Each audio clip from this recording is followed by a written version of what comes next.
الحمد لله نحمده ونستعينه ونستغفره ونؤمن به ونتوكل عليه ونعوذ بالله من شرور أنفسنا ومن سيئات أعمالنا من يهده الله فلا مضل له ومن يضلله فلا هادي له ونشهد أن لا إله إلا الله وحده لا شريك له ونشهد أن سيدنا ومولانا وشفيعنا وحبيبنا وحبيب ربنا ومطلوبنا ومطلوب ربنا ومقصودنا ومقصود ربنا مأوانا ومرجعنا محمدا عبده ورسوله صلى الله تعالى عليه وعلى آله وأصحابه وأزواجه وذرياته وأولياء أمته وعلماء ملته وبارك وسلم. أما بعد فأعوذ بالله من الشيطان الرجيم. بسم الله الرحمن الرحيم.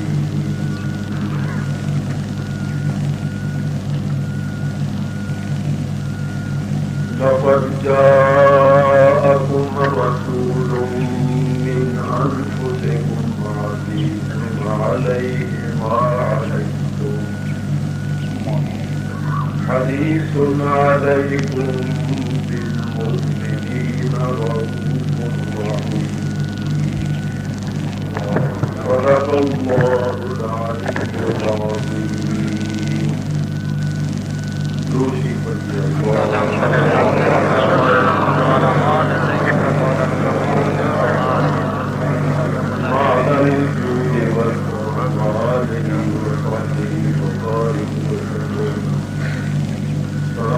والسلام عليك يا رسول الله.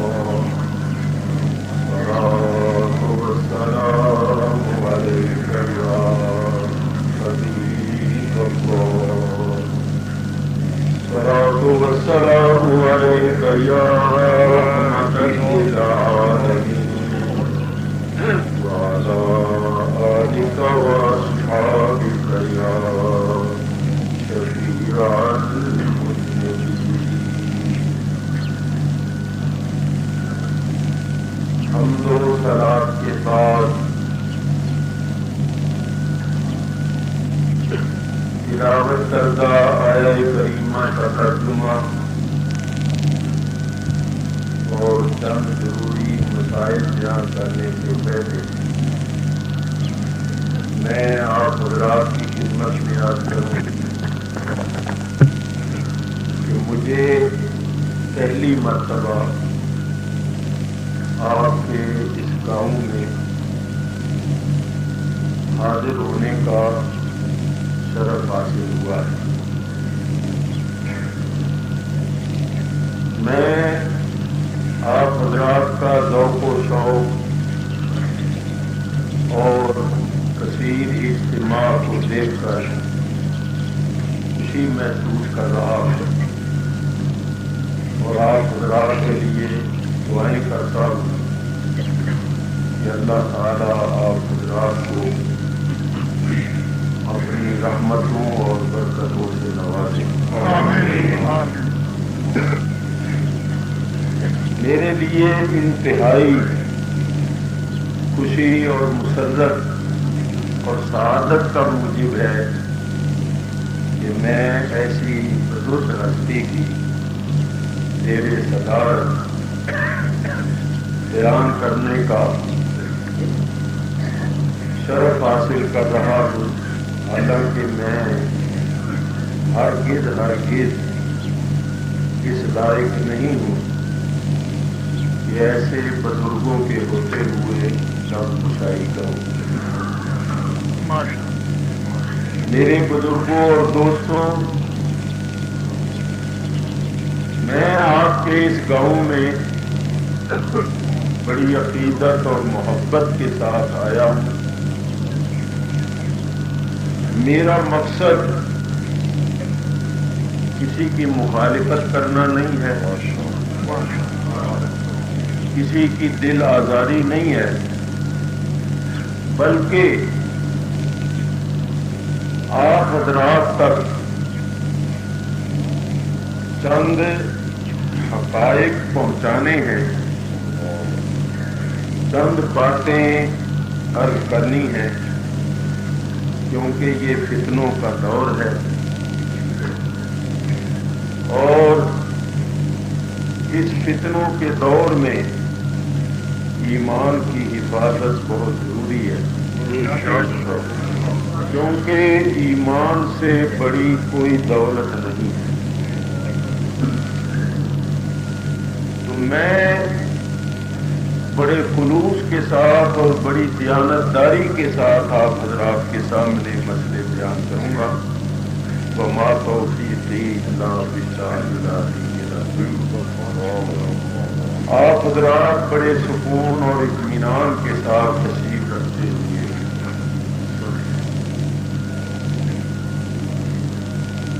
آیہ کریمہ جو آپ حضرات کے سامنے تلاوت کی ہے، اس آیہ کریمہ میں اللہ تبارک و تعالی ارشاد فرماتا ہے، لقد جاءکم رسول من انفسکم، البتہ تحقیق تشریف لایا تمہارے پاس ایک بڑی شان والا رسول تمہارے نفسوں میں، عزیز علیہ ما عنتم، گراں گزرتی ہے، ناگوار گزرتی ہے اس رسول پر وہ بات جو تمہیں مشقت اور مصیبت میں ڈالے۔ حریص علیکم، وہ رسول تمہاری بھلائی کا بہت زیادہ حریص ہے۔ بالمؤمنین رؤوف الرحیم، اور وہ رسول مومنوں پر بڑی شفقت کرنے والا، بڑا مہربان۔ یہ ہے اس آیہ کریمہ کا لفظی ترجمہ۔ اس آیہ کریمہ میں اللہ تعالی نے نبی کریم علیہ السلام کا پورا میلاد شریف بیان فرمایا۔ میلاد شریف کے جلسے میں کیا بیان ہوتا ہے؟ حضور کی تشریف آوری کا بیان، حضور کے حسب نسب کا بیان، حضور کو جو اللہ تعالیٰ کی مخلوق کے ساتھ گہری ہمدردی ہے اس کا بیان، اور خصوصاً آپ کو جو اپنی امت کے ساتھ محبت ہے اور اپنی امت پر شفقت اور مہربانی فرماتے رہتے ہیں اور فرمائیں گے، اس کا بیان ہوتا ہے۔ تو اس آیت میں اللہ تعالیٰ نے ان ساری چیزوں کو بیان فرما دیا۔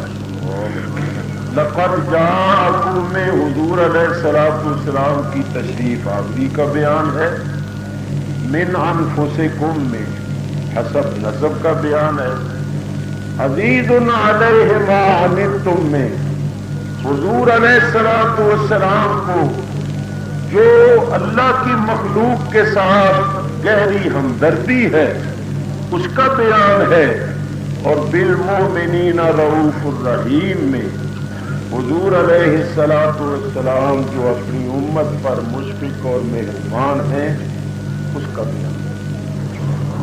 تو میں اس وقت آپ حضرات کے سامنے حضور علیہ السلام کا جو آخری وصف جمیل اس آیت میں بیان ہوا ہے، بالمؤمنین رؤوف الرحیم، اس کے متعلق کچھ عرض کروں۔ اللہ تعالیٰ ارشاد فرماتا ہے بالمؤمنین رؤوف الرحیم، سبحان اللہ۔ رسول اکرم علیہ السلام مومنوں پر بڑی شفقت کرنے والے، بڑے مہربان۔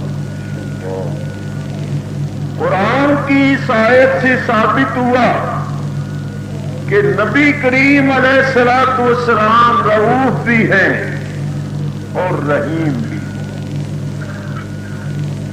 اور دوسری آیت کریمہ پڑھیے، اللہ تعالیٰ ارشاد فرماتا ہے ان اللہ بالناس لرؤوف الرحیم، بے شک اللہ تعالیٰ لوگوں پر رؤوف بھی ہے اور رحیم بھی۔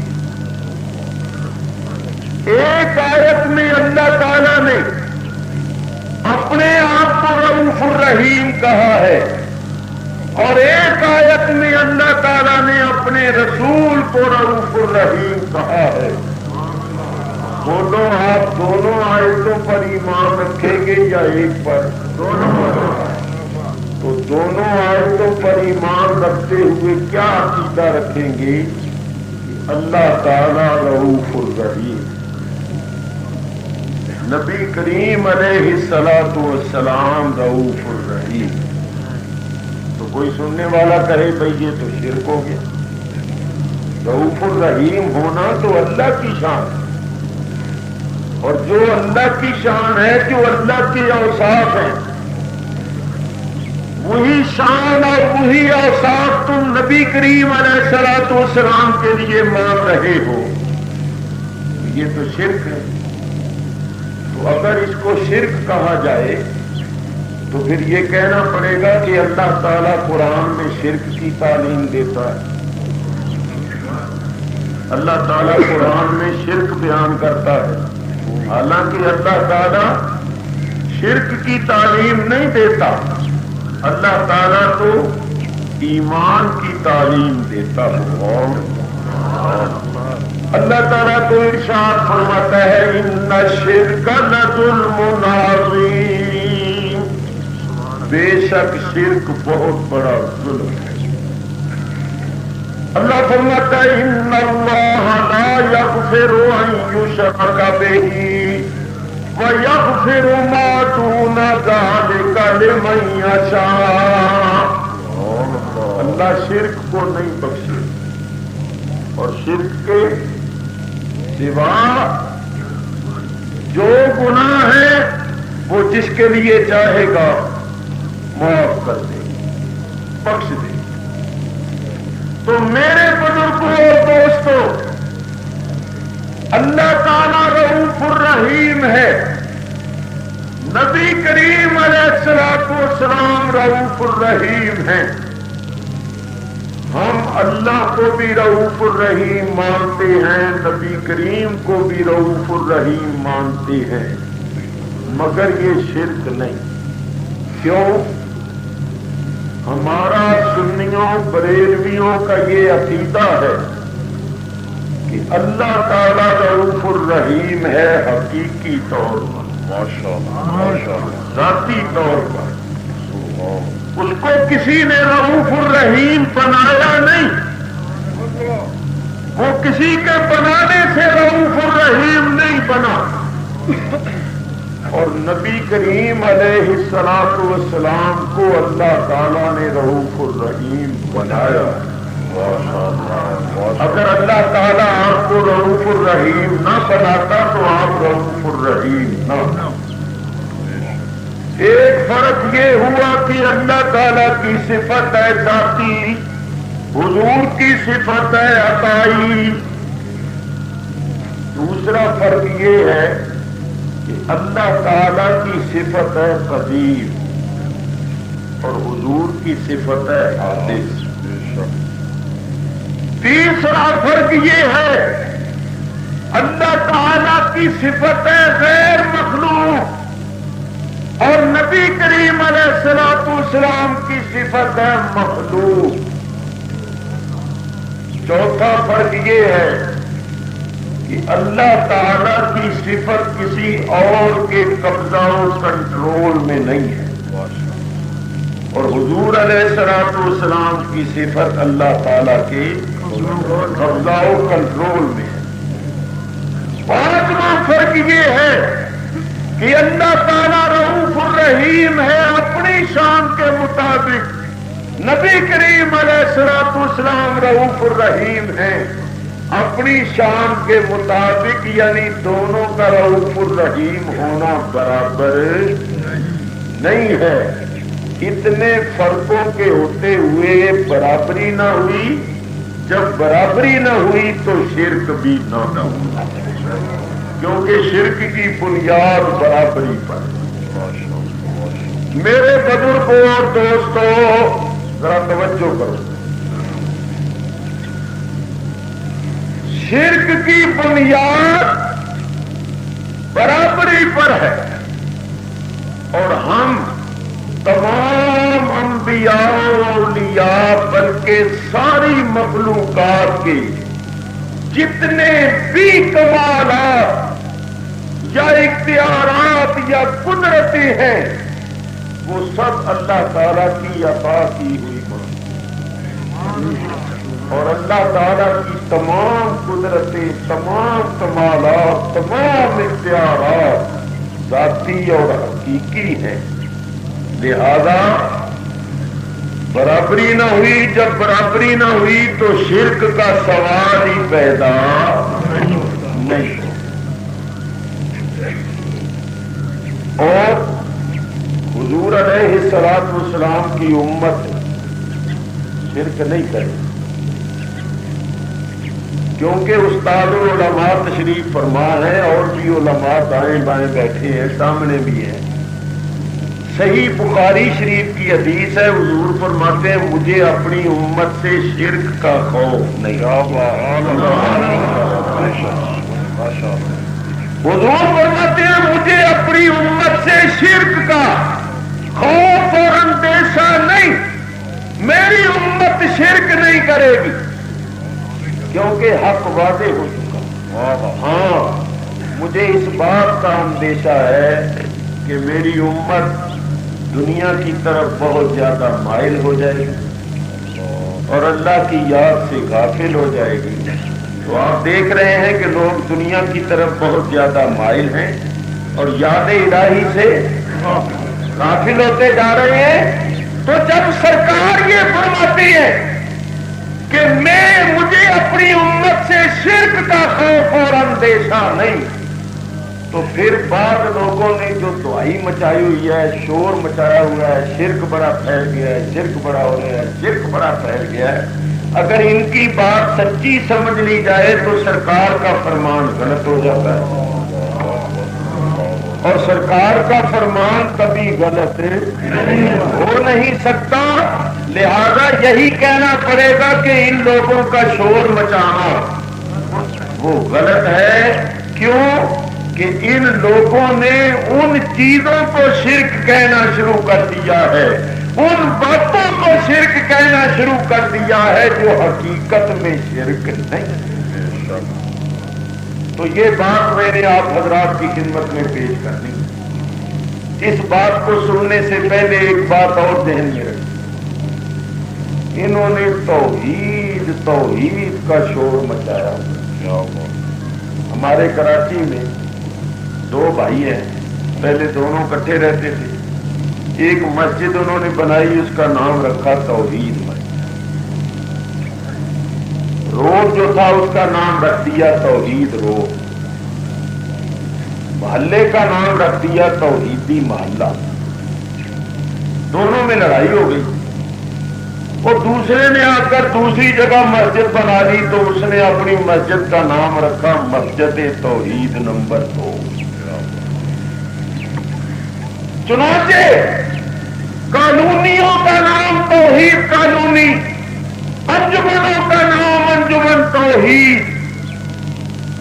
حالانکہ توحید اللہ تبارک و تعالی کی شان ہے. یہ اللہ ایک ہے، اس کا کوئی شریک نہیں. توحید تو اللہ تعالیٰ کی شان ہے.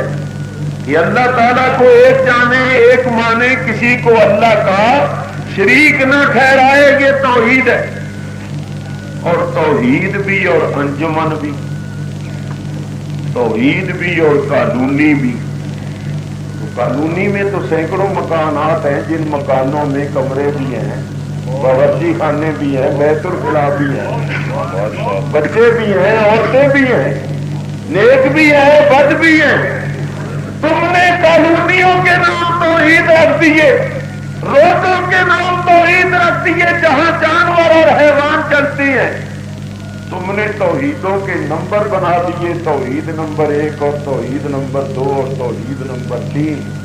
تم نے تو توحید کا مذاق اڑانا شروع کر دیا. ایک شخص کو اتنا بخار چڑھا توحید کا، اس نے اپنی بیوی کا نام توحید بیگم رکھا ہوا.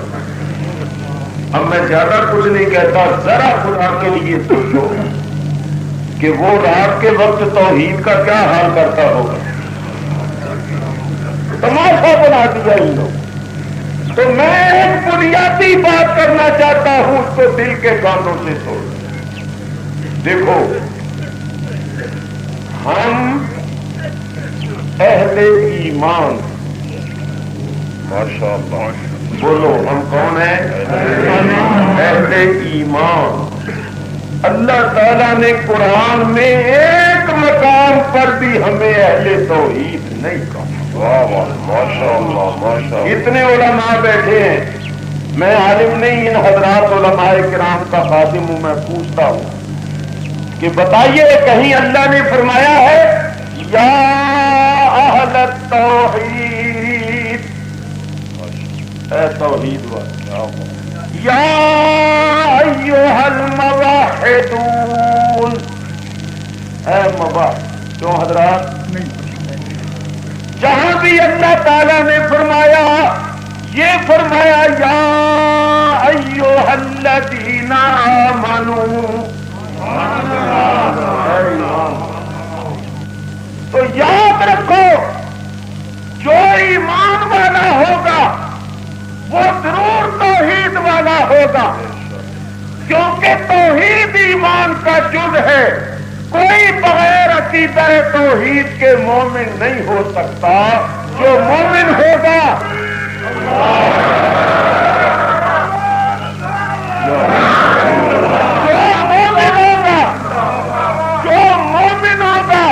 وہ ضرور توحید والا ہوگا.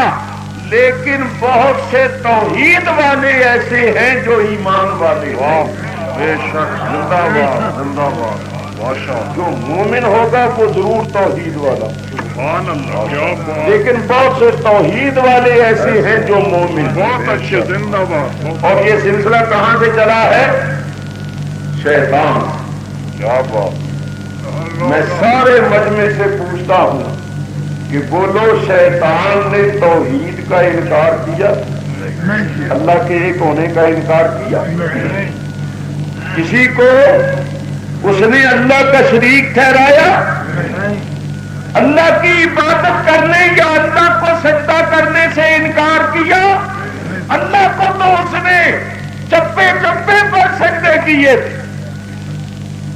اور عالم اتنا بڑا تھا کہ معلم الملکوت تھا. اور عابد اتنا بڑا تھا کہ اس نے 6 لاکھ برس تک اللہ کی عبادت کی تھی، توحید کا قائل تھا، پھر بولو مردود ملعون کیوں ہو گیا؟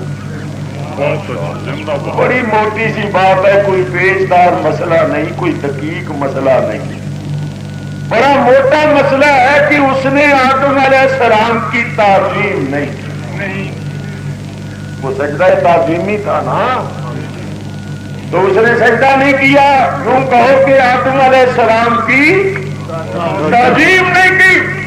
جب اس نے آدم علیہ السلام کی تعظیم نہیں کی تو اللہ نے نہ اس کے عقیدہ توحید کو دیکھا، نہ اس کے علم کو دیکھا، نہ اس کی لاکھوں برس کی عبادت کو دیکھا، ملعون بنا دیا، مردود بنا دیا، اور آنے والی نسلوں کو بتا دیا کہ چاہے کوئی کتنا بڑا عالم ہو، کتنا بڑا عابد ہو، کتنے توحید کے نعرے لگاتا ہو اور دعوے کرتا ہو، اگر اس کے دل میں میرے بندوں کی تعظیم نہیں، میرے محبوبوں کی تعظیم نہیں، تو وہ مردود ہے، مقبول نہیں۔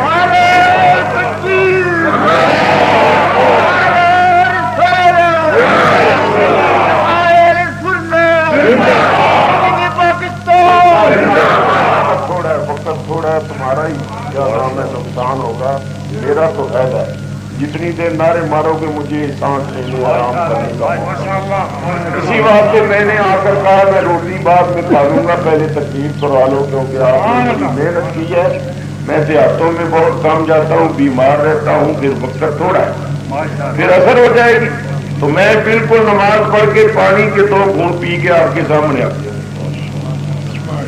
تو میں نعروں کا منکر نہیں، نعرے لگاؤ مگر تھوڑے لگاؤ۔ تو اور یہ کر رہا تھا کہ اللہ تعالی نے بنیاد رکھ دی کہ آدم کی اولاد نے پیدا ہونا ہے، نبیوں نے آنا ہے، نبیوں کی امتوں نے آنا ہے، اللہ نے بنیاد رکھ دی کہ صرف نمازوں کو ہی نہ دیکھنا، صرف علم کو ہی نہ دیکھنا، اور صرف عقیدہ توحید کو ہی نہ دیکھنا، یہ بھی دیکھنا کہ دل میں میرے پیاروں کی عظمت ہے یا نہیں۔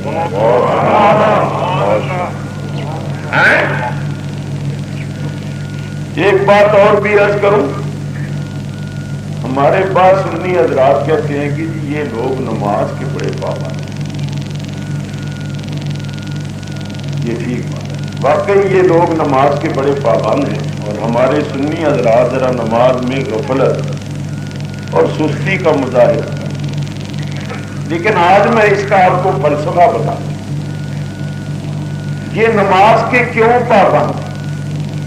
نماز اللہ تعالیٰ کا حکم ہے، نماز ایمان کے بعد سب سے بڑا فریضہ ہے، نماز ہر مسلمان مرد و عورت عاقل بالغ پر فرض عین ہے، بیمار کو نماز معاف نہیں، کھڑے ہو کے نہیں پڑھ سکتا، بیٹھ کے پڑھے، بیٹھ کے نہیں پڑھ سکتا، لیٹا لیٹا اشاروں سے پڑھے، جب بیمار کو نماز معاف نہیں تو ہم تندرستوں کو کیسے معاف ہو جائے گی؟ نماز میدان جنگ میں معاف، جہاں گولیاں می کی طرح برستی، گولے گرتی ہیں، بم چلتی، تو امن چین کے ساتھ گھروں میں رہنے والوں کو کیسے معاف ہو جائے گا؟ نماز پابندی کے ساتھ پڑھا کرو، مگر یہ جو نماز کی پابندی کرتے ہیں اس کی میں وجہ آپ کو، اللہ کا حکم ہے نماز پڑھو، اور نماز سے روکتا کون ہے؟ شیطان۔ شیطان روکتا ہے کہ یہ لوگ نماز نہ پڑھ سکیں، اللہ کی بندگی نہ کر سکیں، تو وہ نماز کے اس لیے پابند ہیں کہ ان کو شیطان روکتا ہے۔ نہیں غور سے، ان کو شیطان نماز سے نہیں روکتا، ان کو روکتا ہے تعظیم سے۔ کہتا ہے تعظیم نہ کرنا، نمازیں پڑھتے رہو، کیونکہ وہ جانتا ہے اس کی اپنی بیتی ہے، کہ جب میری 6 لاکھ برس کی کام نہیں آئی تو ان کی 30-40 برس کی کیا کرے گا؟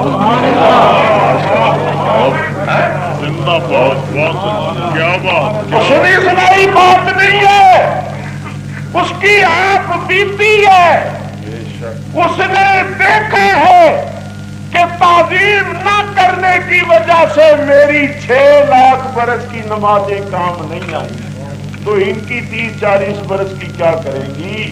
کہتا ہے نمازیں پڑھو، خوب پڑھو، دبا کے پڑھو، میں تمہیں نہیں روکتا، مگر تعظیم نہ کرو۔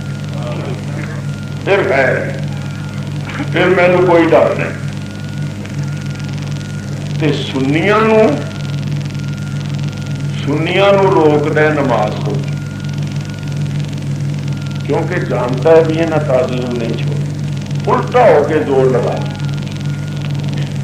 شیطان الٹا ہو کے زور لگا، مگر تعظیم دن ب دن بڑھتی جا رہی۔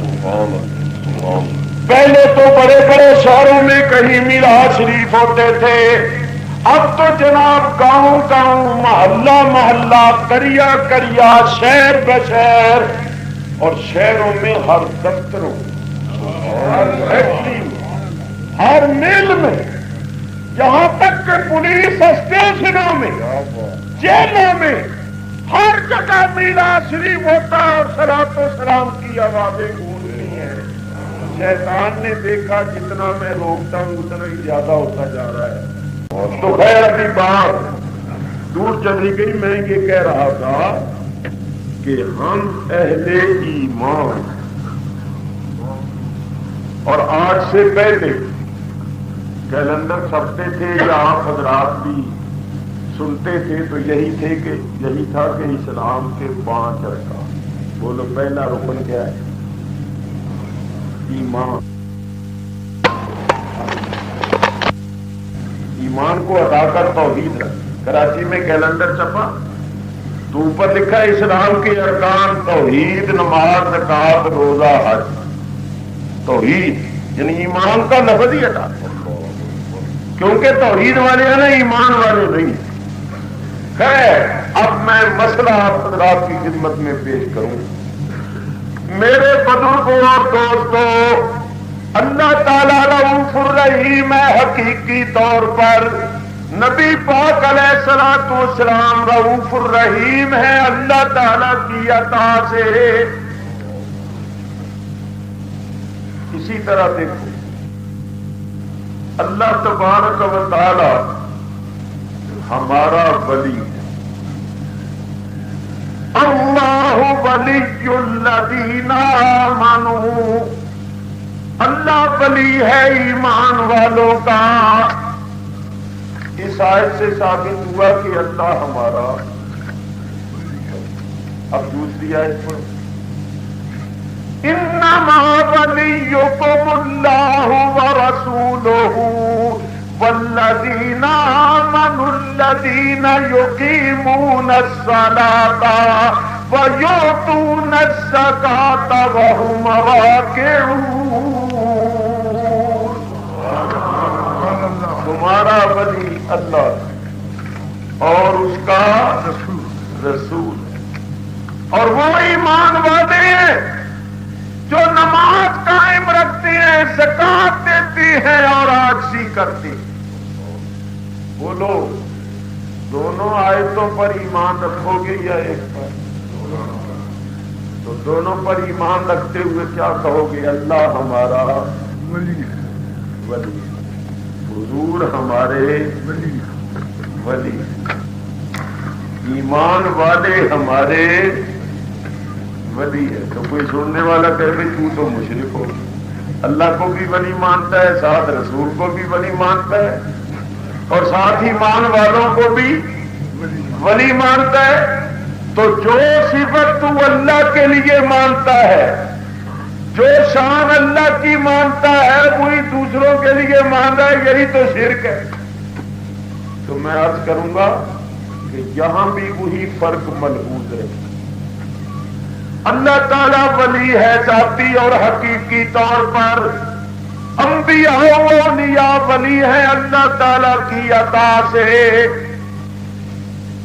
ایک آیت اور پڑھ کر پھر میں نتیجہ پیش کر کے آگے بڑھوں. دیکھو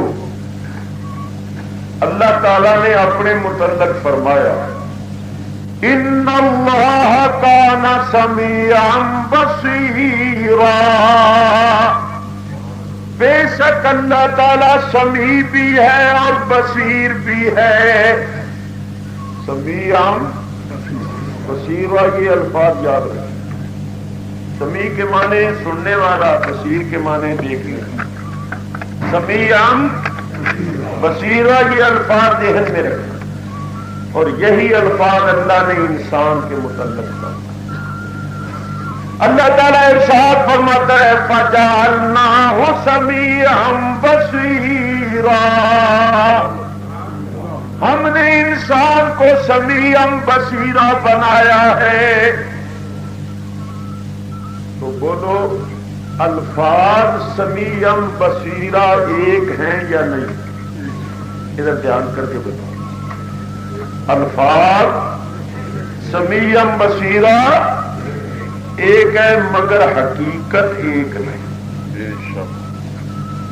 ولی کا لفظ ایک ہی ہے، رؤوف الرحیم کے الفاظ ایک ہی ہے مگر حقیقت ایک نہیں. تو نتیجہ سامنے آ گیا کہ صرف الفاظ کے اطلاق سے شرک یا برابری لازم نہیں. اگر اس طرح برابری لازم آنے لگے، میں دعوے سے کہتا ہوں دنیا میں کوئی مسلمان نہیں رہ سکتے. مثلا دیکھو نا، اللہ تعالیٰ کو آپ کیا کہتے ہیں؟ وَاعْفُ عَنَّا وَاغْفِرْ لَنَا وَارْحَمْنَا انت مولانا. کس کو کہتے ہیں؟ اللہ. اور جس کے منہ پر داڑھی ہو اس کو بھی مولانا ہے. تو یہ شرک ہو گیا. مولانا تو اللہ ہے اور تم نے کروڑوں اور مولانا بنا رکھے ہیں تو یہ شرک ہو گیا. اس طرح اگر شرک ہونے لگے تو بولو کون شرک سے بچ سکتا ہے؟ ایک اور بڑی سادی سی بات کرتا ہوں. تم روز پڑھتے ہو سبحان اللہ، بولو اس کا کیا معنی ہے؟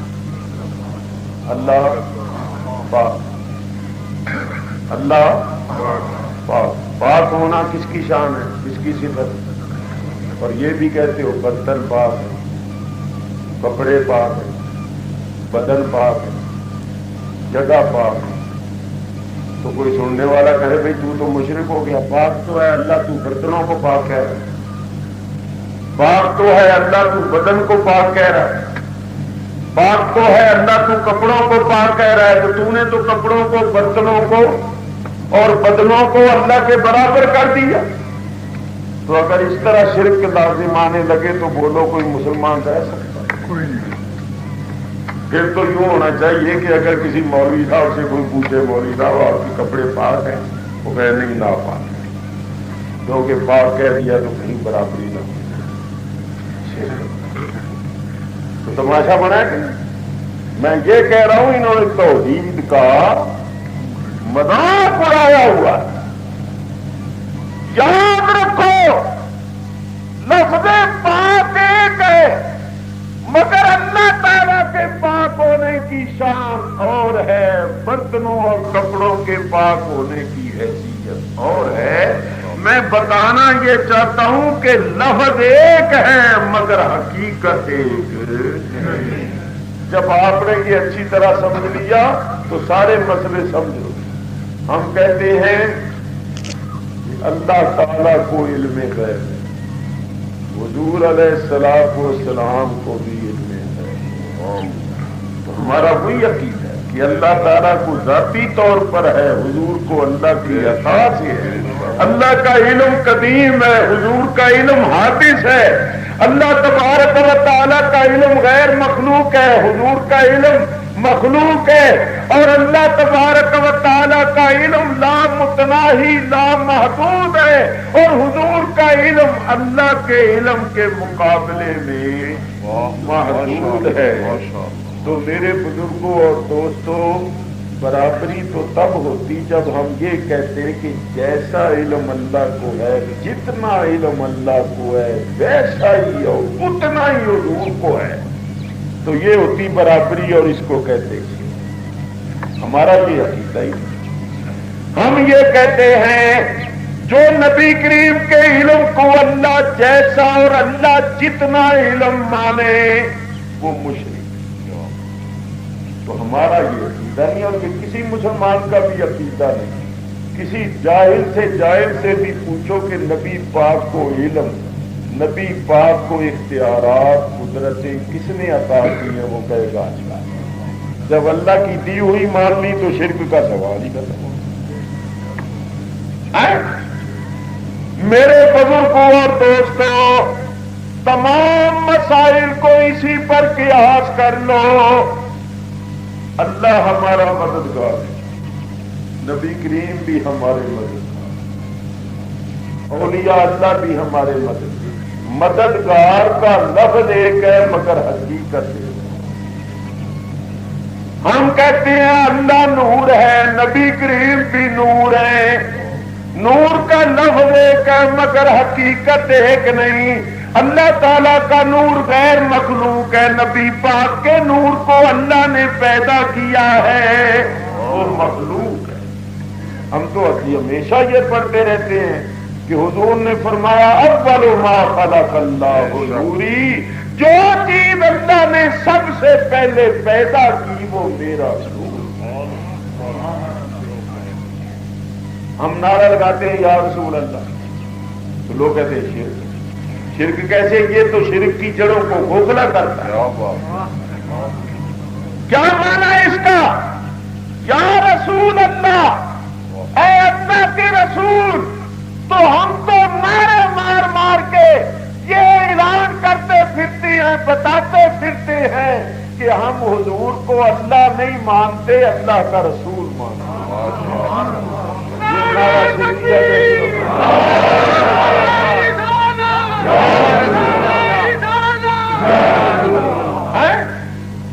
ہم تو کہتے ہیں یا رسول اللہ ہے، اللہ کے رسول۔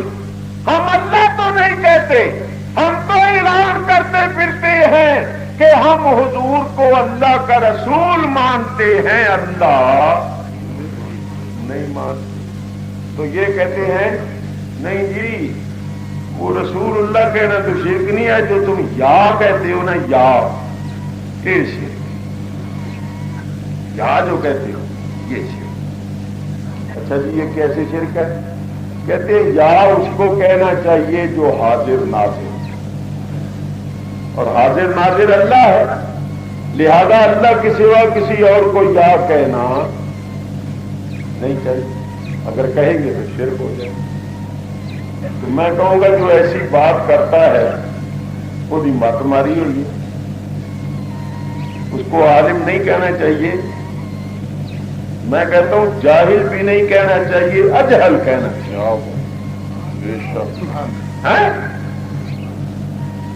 میں پوچھتا ہوں کہ اگر یا حاضر ناظر کو کہنا چاہیے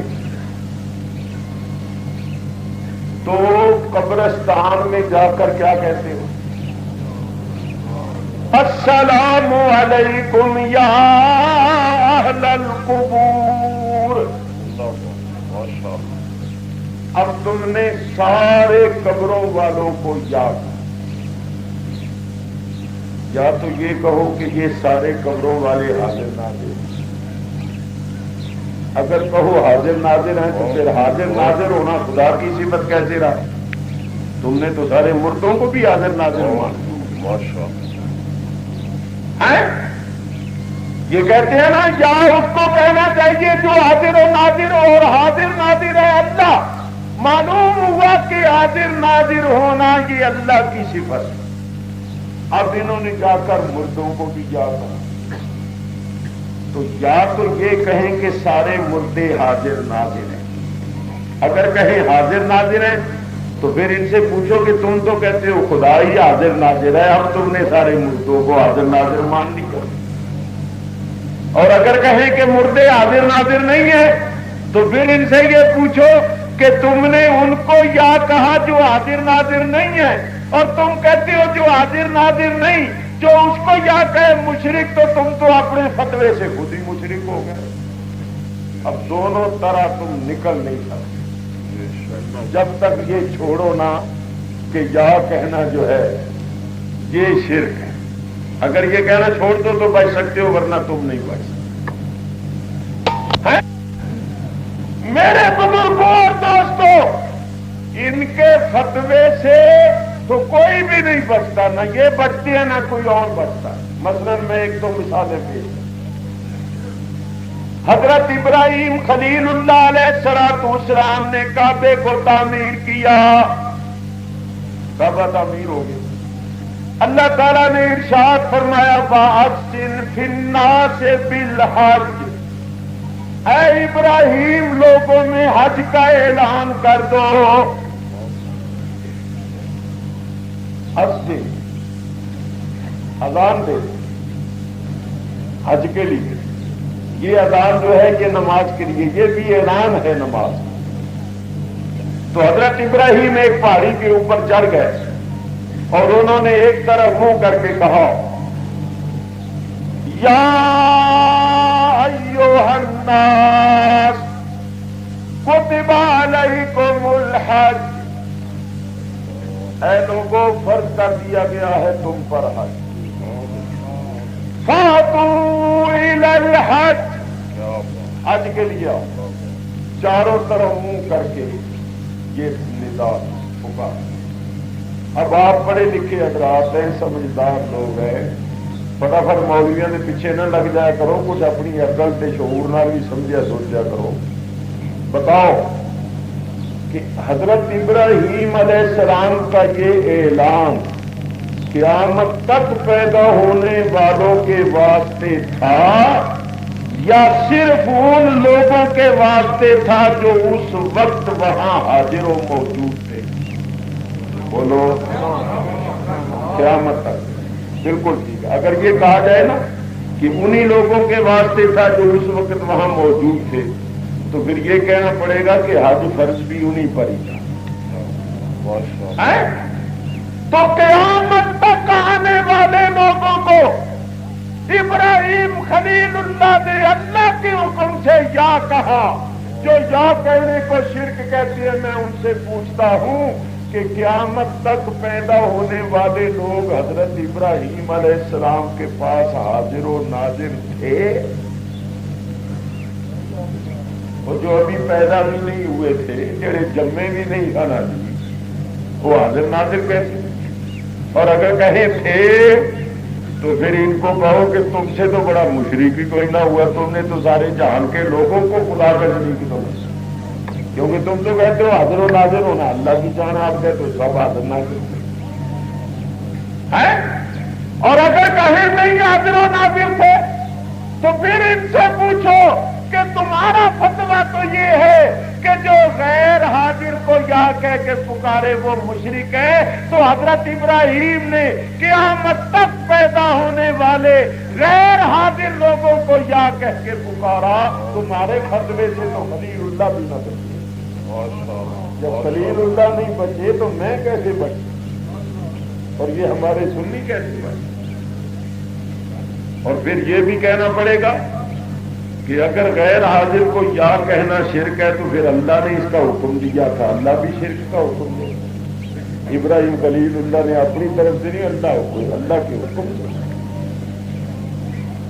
مفسرین کرام فرماتے ہیں سنو، جب حضرت ابراہیم علیہ السلام نے کہا یا ایھا الناس، اے لوگوں کتب علیکم الحج، کر دیا گیا ہے تم پر حج، تو مفسرین لکھتے ہیں کہ اس آواز کو، اس اعلان کو قیامت تک پیدا ہونے والے لوگوں نے سنا۔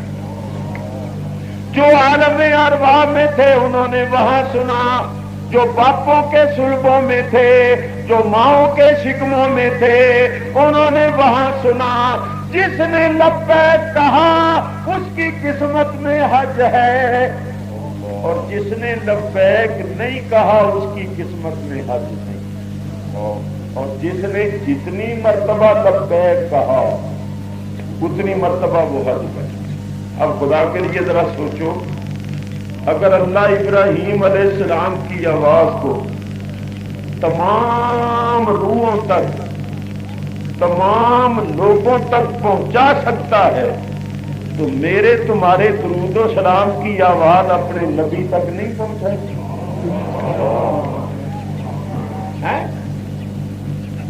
ارے سنو، تم کہاں پھرتے ہو؟ کنویں سے نکلو اور دریا کی وسعتوں کو دیکھو۔ کتنے پھرتے ہو تھی؟ دنیا کتنے پہنچ گئی ہے؟ ابھی سنو، بتاؤ، تم یہاں اپنے گاؤں میں بیٹھے بیٹھے BBC لندن کو سنتے ہو یا نہیں؟ ستارہ ندیاں نے،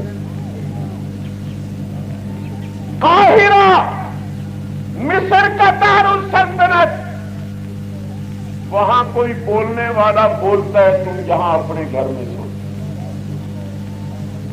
خانے کعبے میں نماز تراویح ہوتی ہے، میدان عرفات میں حج کا خطبہ ہوتا ہے، تم یہاں اپنے گھروں میں بیٹھے ہو، کوئی تارے نہیں لگے۔ سائنس نے یہ ثابت کر دیا ہے کہ بندے کے منہ سے جو آواز نکلتی ہے وہ ساری دنیا میں موجود ہو جاتی ہے، اور ہم نے اپنی آنکھوں سے دیکھ لیا، مشاہدہ کر لیا، تجربہ کر لیا۔ ایک موٹر مشرق کی طرف جا رہی ہے 60 میل کی رفتار سے، ایک مغرب کی طرف، ایک جنوب کی طرف، ایک شمال کی طرف، چاروں سمتوں کی طرف 4 کار موٹریں جا رہی ہوں 60 میل کی رفتار سے، چاروں میں ریڈیو لگا ہوا ہو، اور ایک ہی ریڈیو اسٹیشن آپ لگا دیں تو بیک وقت چاروں موٹروں میں ایک آواز آئے گی یا نہیں؟ تو کیا یہ آواز موٹروں کے ساتھ 60 میل کی رفتار سے بھاگتی جا رہی ہے؟ اور یہ آوازیں کتنی ہیں؟ موٹریں تو مخالف سمتوں میں جا رہی ہیں، کوئی ادھر جا رہی ہے، کوئی ادھر جا رہی ہے۔ تو سائنس نے یہ ثابت کیا ہے کہ بندے کے منہ سے جو آواز نکلتی ہے وہ ساری دنیا میں موجود ہو جائے۔ چنانچہ دیکھو، تم کمرہ بند کر لو، بستر پر لیٹ جاؤ، اوپر لحاف اوڑھ لو، اندر لحاف کے اندر ریڈیو لگا دو، بی بی اتے بھی بولو، BBC اتے بھی بولے گی کہ نہیں؟ معلوم ہے BBC تے بسترے بھی بڑی ہے، اور تمہارے بسترے کے اندر بھی اس کی آواز آ رہی ہے، جہاں بھی چلے جاؤ اس کی آواز سنتے ہو۔ تو آپ کہیں گے جی وہ تو تھوڑی دیر کے لیے آواز موجود ہوتی ہے تو ساتھ ساتھ ختم ہو جاتی ہے۔ نہیں، اس لیے میں کہتا ہوں کنویں سے نکلو۔ سائنسدانوں نے یہ ثابت کیا کہ آج تک دنیا میں جتنے لوگ ہوئے ہیں، جتنی ان کی آوازیں ہیں وہ موجود ہیں، وہ فضا میں موجود ہیں، مگر چونکہ کروڑ آوازیں ہیں، ایک دوسری آواز میں الجھ گئی ہے، پھنس گئی ہیں، جس کو ہم کہتے ہیں گنجلان ہو گئی ہے۔ اب ان کو الگ الگ کرنا، نکھارنا بڑا مشکل ہے، مگر آوازیں موجود ہے۔ بولو بھی آواز ہر جگہ موجود ہو جاتی ہے یا نہیں؟ کوئی سنبھل کے بولو، کہیں مشرک نہ ہو جانا، کیونکہ آواز خدا نہیں ہے۔ ابھی تو تم کہتے تھے خدا ہر جگہ موجود ہے، اب کہتے ہو آواز بھی موجود، تو کیا آواز خدا کی شریک ہو گئی؟ اور اگر کوئی کہے کہ آواز ہر جگہ موجود ہوتا ہے، کیا وہ مشرک ہو گیا؟ نہیں، یاد رکھو، آواز ہر جگہ موجود ہوتی ہے آواز ہو کر، اور خدا ہر جگہ موجود ہے الہ ہو کر۔ وہ خدا ہو کر، خالق ہو کر، الہ ہو کر موجود ہے، آواز ہو کر موجود ہے۔ بڑے افسوس کی بات ہے تم آواز کو ہر جگہ موجود مانتے ہو، اور میں کہتا ہوں آواز کیوں ہر جگہ موجود ہو جاتی ہے؟ اس لیے کہ آواز میں لطافت، آواز ایک لطیف چیز، لطیف ہے، کثیف نہیں ہے۔ دیکھو نا، میں مولوی صاحب کے منہ کے قریب کر کے آواز نکالوں تو ان کو کوئی آواز کا دباؤ، بوجھ محسوس نہیں ہو، کیونکہ آواز لطیف چیز ہے، آواز ایک لطیف چیز ہے۔ تو دیکھو میرے منہ سے جو آواز نکل رہی ہے وہ ایک ہے یا کوئی سینکڑوں ہزاروں؟ ایک ہے، اور آپ حضرات ماشاءاللہ سینکڑوں کی تعداد میں رہتے ہیں، ہر بندے کے دو دو کان، ایک آواز سب کے کانوں میں برابر پہنچے تو چاہیے تھا ایک آواز ایک کے کان میں گھس جاتی، باقی سارے دیکھتے ہی رہے۔ آواز ایک ہے مگر لاکھوں کروڑوں کانوں تک پہنچتی ہے۔ معلوم ہوا جو لطیف چیز ہو وہ ایک ہو کر کروڑوں کے پاس پہنچ جاتی ہے۔ کیا بات! خدا کی قسم آواز میں وہ بات پوری کرنے دیا کرو یار، بات پوری کرنے دو، ساری محنت ختم ہو جائے، آخر وقت ہوں جو اس نے پھر وہ میں کتوں لیا پورا کرا۔ جوش کو ذرا قبضے میں رکھو، قابو میں رکھو، اور جس وقت میں چپ کر جاؤں نا بات پوری کر کے پھر لائے۔ آواز ہر جگہ موجود ہو جاتی ہے کیونکہ آواز لطیف ہے۔ معلوم ہوا جو چیز لطیف ہو وہ ایک ہو کر کروڑہا کے پاس موجود ہو جاتی ہے۔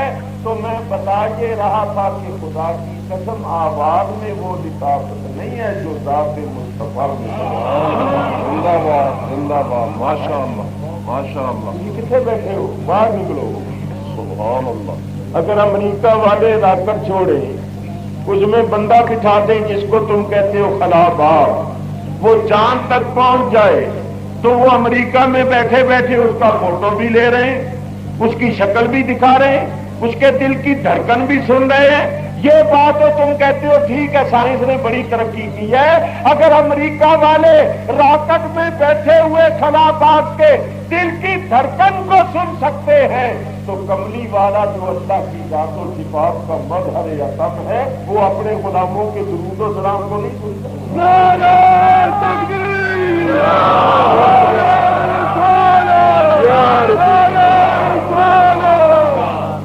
اور اب تو مسئلہ اور حل ہو گیا۔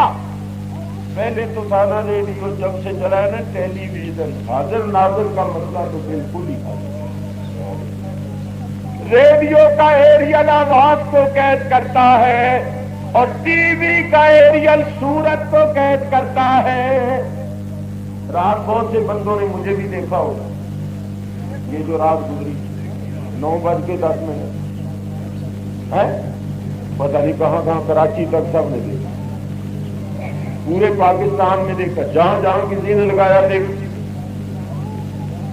تو میاں یاد رکھو ایک بندہ ٹیلی ویژن اسٹیشن پر بیٹھ کے بولتا ہے، آپ اس کو کروڑہا مقامات پر دیکھتے۔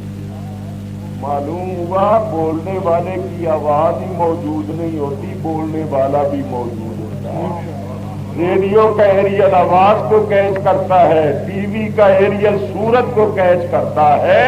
تو جب سے ٹیلی ویژن چلا ہے مسئلہ حل ہو گیا۔ بولنے والا ایک جگہ ہے، آپ اس کو کروڑہا مقامات پر دیکھتے ہیں۔ تو اسی طرح روحانی دنیا کا یہ عالم ہے کہ کملی والا بظاہر مدینے میں ہے، بباطن ہر مومن کے مگر تو اپنے سینے کو روحانیت کا ٹیلی ویژن بنا لے، تعلق ہو سرکار کے ساتھ، تو تیری بھی یہ حالت ہو جائے گی، دل کے آئینے میں ہے تصویر یار، جب ذرا گردن جھکائی گے ہیں۔ تو میاں یاد رکھو یہ لوگ جو خالی اتنے ہی پھنسے ہوئے یار نہیں کہنا چاہیے، یہ بیچارے انہوں پتہ نہیں ہے۔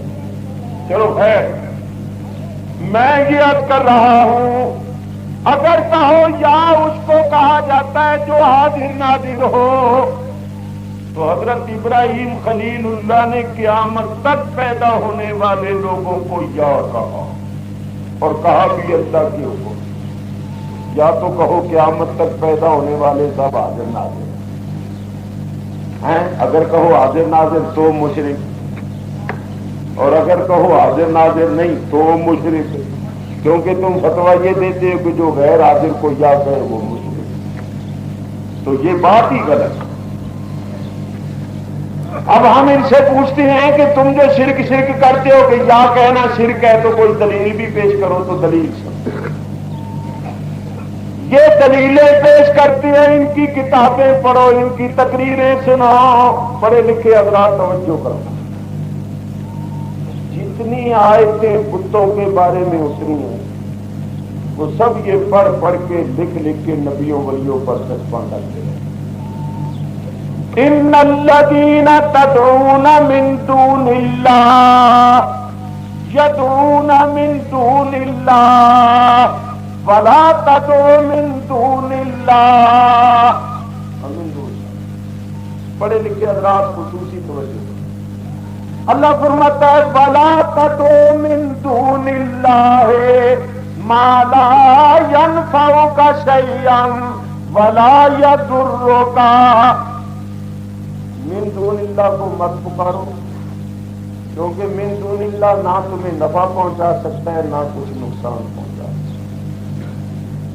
اب انہوں نے پڑھی آئے، کہتے ہیں ولا تدعوا من دون اللہ، اللہ کے سوا جو ہے ان کو مت پکارو، کسی نبی کو، کسی ولی کو، کسی کو مت پکارو، کیونکہ وہ تمہیں کوئی نفع نہیں پہنچا سکتے، کوئی نقصان نہیں پہنچا سکتے۔